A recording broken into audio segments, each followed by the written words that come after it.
All right, this is us being silly. Like, this is behind the scenes with Shoot Like a Girl. It is what it is.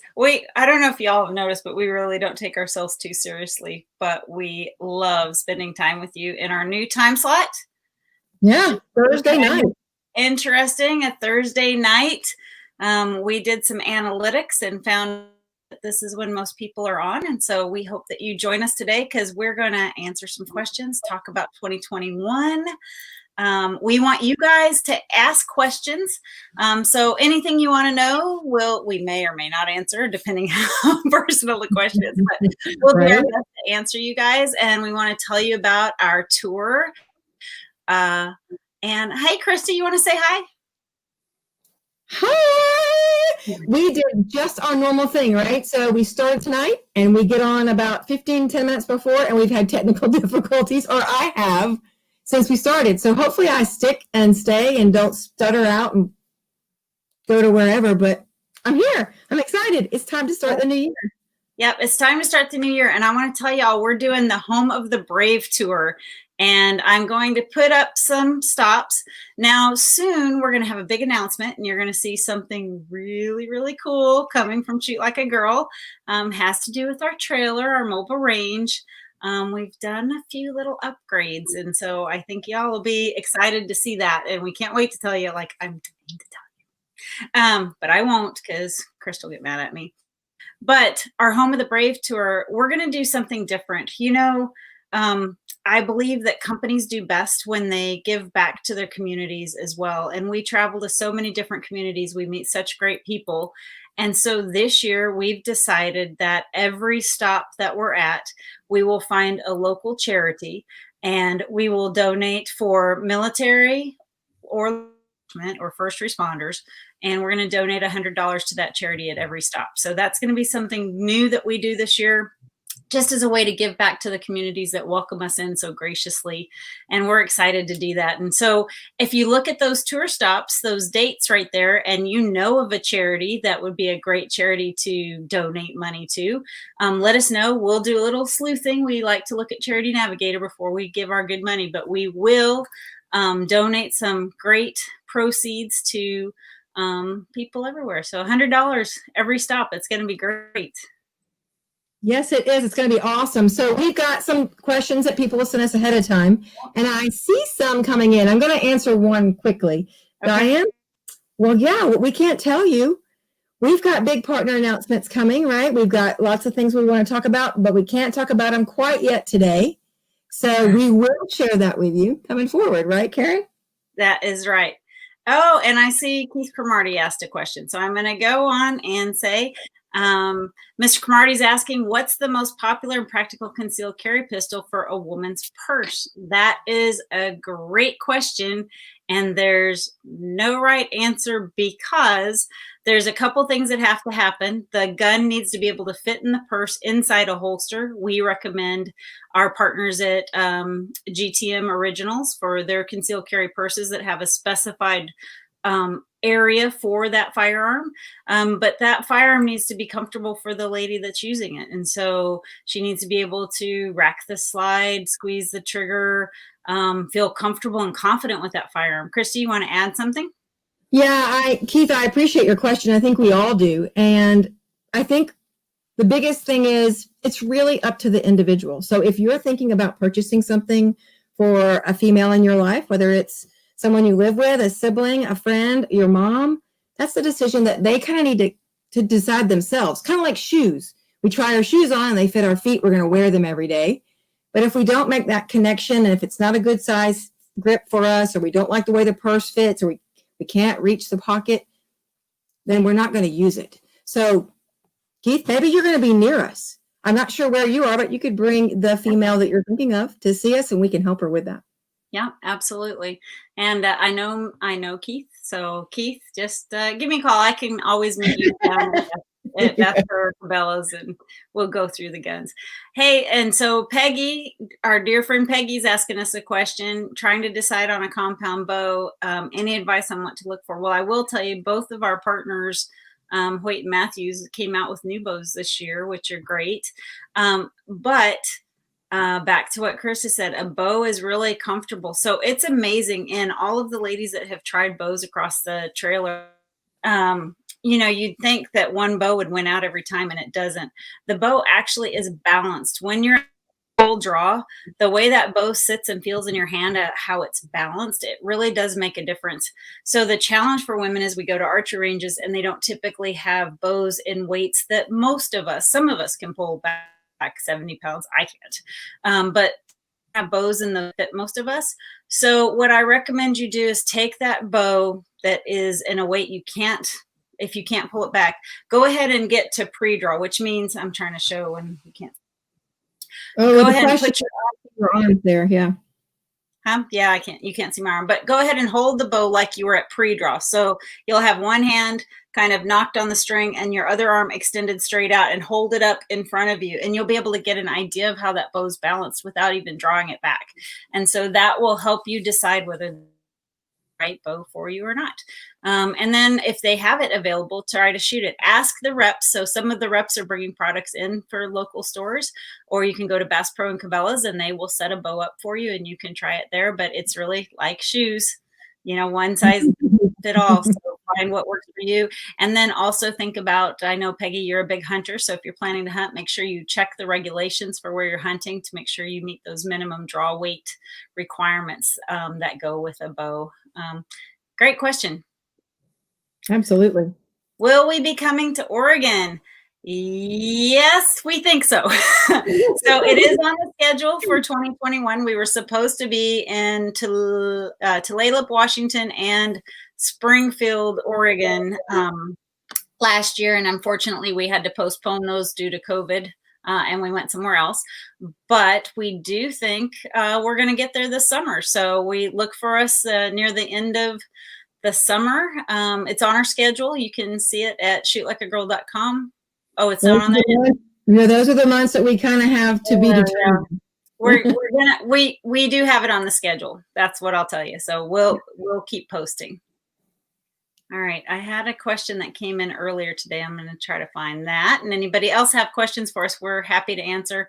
It doesn't have to be about shooting. It can be anything you want to know, personal question. We're happy to answer those questions. All right. So here's that came in earlier today. Can you share with us about women in the outdoors groups? I'm in Ohio and I was so excited to see y'all at NWTF last year. I know it's virtual this year, and any plans to be near Nashville? Our schedule does not take us to Nashville this year. We are going to Council Bluffs, Iowa at some point. So we're gonna get across the country. We're hitting Texas pretty hard this year. And we're getting all over the country. Women's groups. I really recommend you Google women's groups near me and see what there is. There are so many great groups nationally. There's A Girl and a Gun, A Well-Armed Woman. There's a group called the Divas. There's Sisterhood of the Outdoors. There's.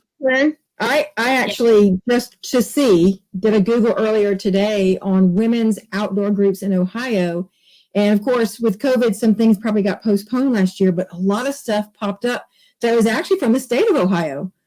Bringing women into the outdoors, whether it was hiking or fishing or archery or shooting or camping, it didn't matter.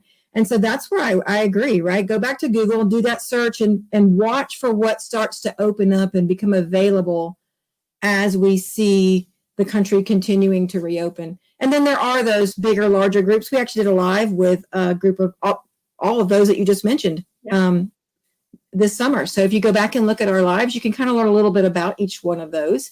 They all kind of bring something different to the table. Yeah. All right, Christa. So hang on. I'm going to ask you one of the questions that came in from someone. Okay. What does a normal day look like for you? Well, we want to know that for like today or when we're on the road, or should I just go with it? I mean, that was the question. I don't know. Okay. So, if you wrote the question, let us know. No, we're at home. A normal day is get up, and actually it doesn't matter. This first thing is when we're on the road or at home. I got to have a cup of tea. I'm just telling you right now. Karen knows, our teammates know, they've roomed with me. I always allow a little extra time to kind of be with myself in the morning and a nice cup of tea before I start communicating. And when we're on the road, it's from that moment you get going and you're ready to roll. At home, it's exercise, maybe go to the gym a little bit, and then it's me and my computer. We've become really connected over this holiday break, and sometime around the house. Good stuff. Yeah. Hey, What about Ron. you? What does your normal day look like? Huh? What does your normal day look like? Oh, My normal day right now is filled with no sleep because I don't know if y'all know, but Trigger had puppies again. This time, like planned puppies. So she wasn't out scouting around. She actually did her due diligence, and we had 6 female black labs. I am down to one that we're going to keep. Her name is Skady. She's taking a nap right now, so you can't see her, but that is she's named after the Norwegian god of hunting, which really cool. And Hay from Santa Fe. And we so those puppies don't sleep through the night. They didn't. They just left my house on Monday except for Skady. Skady gets up at 3 a.m. every day faithfully, and then goes back to bed and gets up at 5 or 6. And so that's my normal day right now, is chasing after a little puppy and trying to train her, and work. I'm a workaholic. My whole family knows that. I really have big vision like a girl, and with Christa's help, I think we're going to. Are you frozen? Karen, I think you're frozen.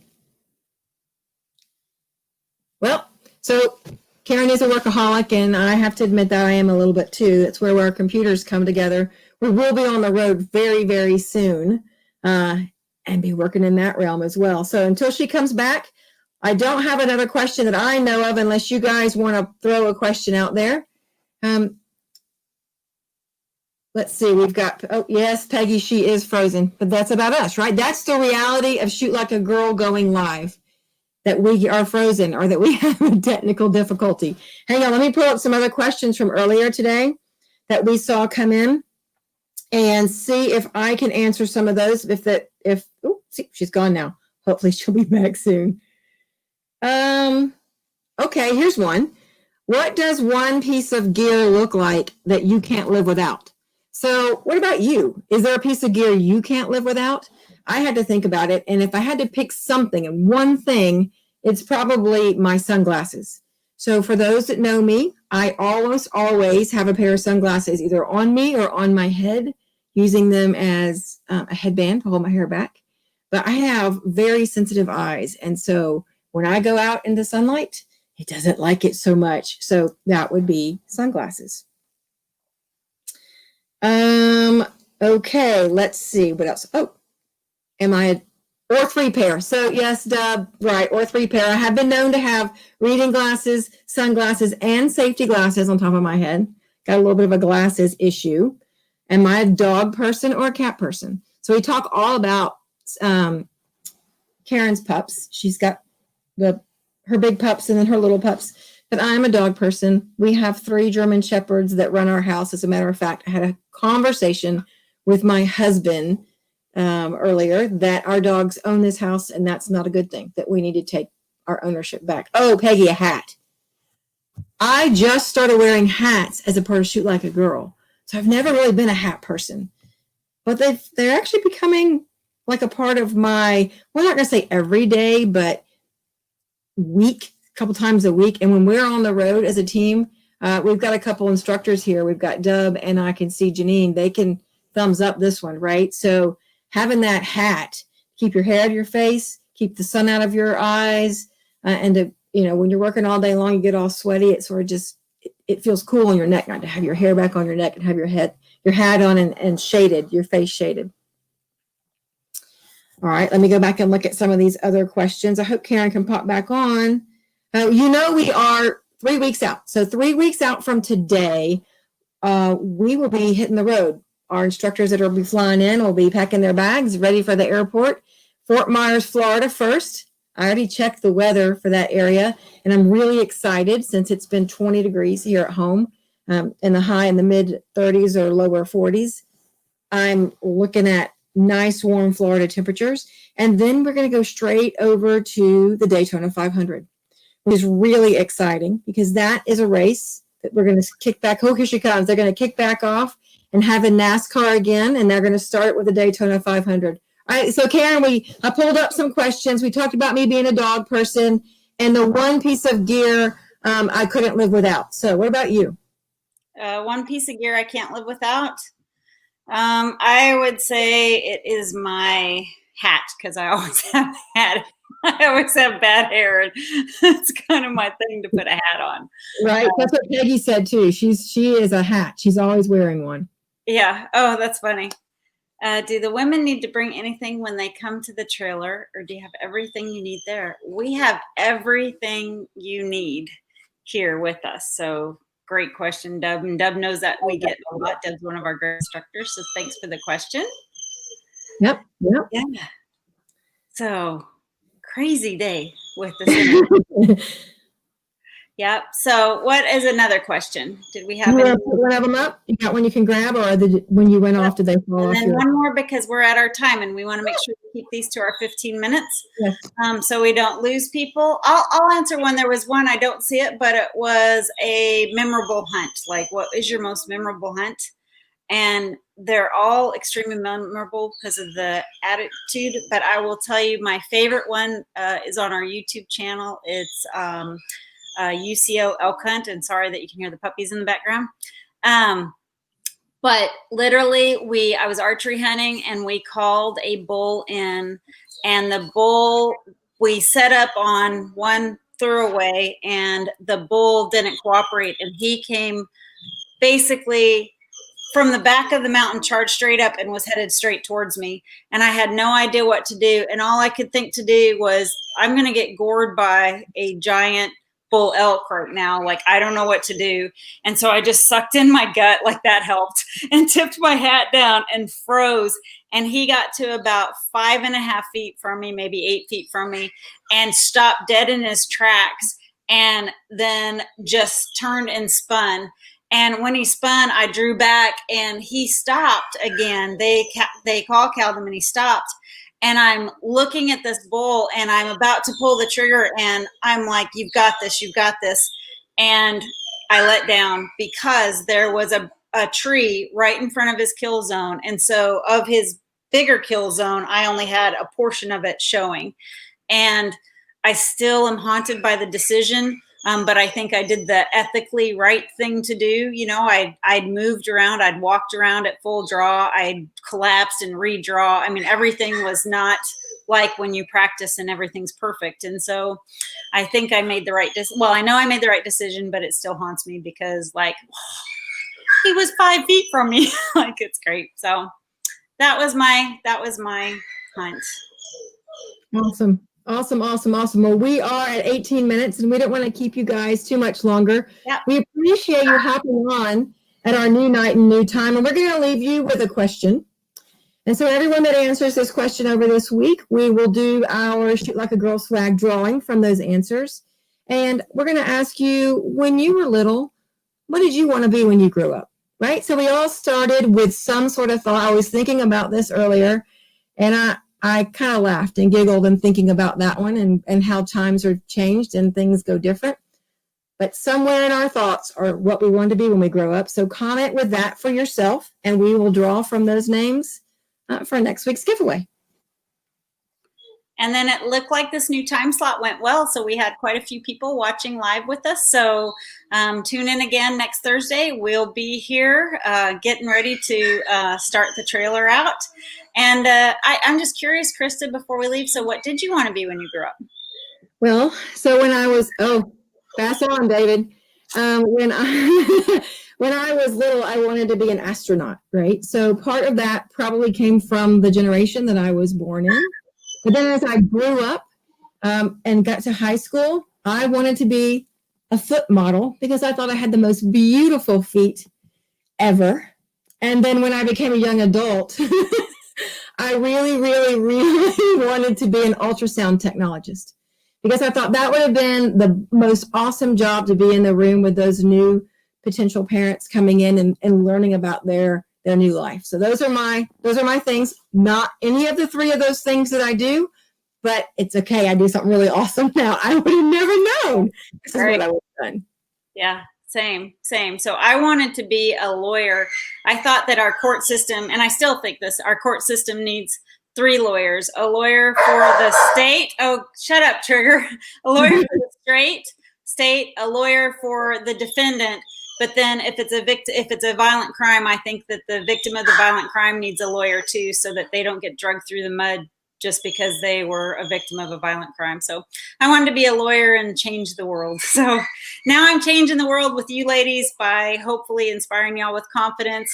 And we can't wait to see you. Please follow us and see our show, and follow us on Instagram. We're trying to grow our Instagram. We're so close to 5,000 followers. So help us out. What's our Instagram handle? Do you remember? SLG Inc. 2? Yes, ma'am.